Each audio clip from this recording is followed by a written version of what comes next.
అయితే మహిళల్ని ఎందుకు ఎంచుకున్నారు సార్ సింధూరన్ ఆపరేషన్‌కి మహిళల్ని ఎందుకు ఎంచుకున్నారంటే? వాళ్ళకు ఒక ఖురాన్‌లో నేర్పిస్తారు. స్త్రీలను, చిన్న పిల్లల్ని హ్మ్. వాళ్ళు నష్టం చేకూరిస్తే హ్మ్. వాళ్ళకు అల్లా క్షమించడు. ఓకే. అది భగవద్గీతలో గూడా అదే ఉంది. హ్మ్. స్త్రీలను, పిల్లలను, గోవులను ఓకే. మనం శిక్షించినట్లయితే ఆ పాపము పరిత్యాగం గాదు. ఓకే. వాళ్ళకదే ధర్మం బోధిస్తుంది. మనకదే బోధిస్తుంది. హ్మ్. అలాంటిదే వీళ్ళకు గూడా స్త్రీలను, పిల్లల్ని చంపకుండా ఓన్లీ హ్మ్. పురుషులను టార్గెట్ జేసి, హ్మ్. పురుషులు ఎవరైతే ఈ భారతదేశానికి పురుషులే యుద్ధంలో ప్రధాన పాత్ర పోషిస్తారు గాబట్టి, ఓకే. మీరు ఎవరికి చెప్పుకోవాలనో వాళ్ళకి చెప్పుకోండి. మీ ప్రధానమంత్రికి చెప్పుకోండి అనే యాహ్! సంకేతం పంపించింది. అవును. దీనిపై వాళ్ళు ఆ మహిళల సింధూరం దూరం జేయడం కాదు, యావత్ భారతదేశానికే ఒక సౌభాగ్యం పైన హ్మ్.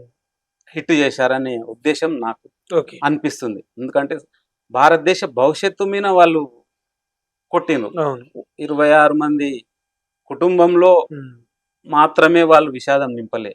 దేశం మొత్తం భవిష్యత్తు పైన విషాదం నింపబోతుందనే సంకేతం పంపించిండ్రు. అవును. దాన్ని తీవ్రంగా పరిగణించి అన్ని పార్టీలు ఒక్కటై మన ప్రభుత్వం ఒక నిర్ణయం తీసుకొని మన సైన్యానికి పూర్తి స్వేచ్ఛ ఇచ్చి అంతిమం దాకా పాకిస్తాన్ ఇప్పటిదాకా ఆ ఉగ్రవాద చర్యలకు కారణం ఎప్పటినుంచి కంటిన్యూ వస్తుందో దాన్ని ఈ కారణంతో ఆపరేషన్ సింధూర్‌లో జరిగిన ఒక ప్రగాఢమైనటువంటి సంకేతంతో హ్మ్. వాళ్ళకి పూర్తి స్థాయిలో ఆ సమస్యను పరిష్కరించాలి. కాశ్మీర్‌లో ఉగ్రవాదం అనే మాట లేకుండా శాశ్వతంగా ఉగ్రముక్కలను సర్వనాశనం చేసి, ఉగ్రవాద ట్రైనింగ్ సెంటర్‌లన్నీ డిస్ట్రాయ్ చేసేసి, వాళ్ళ పాకిస్తాన్‌కు మనకు శాశ్వత ఒక ఐబీ నిర్మించుకోవాలి.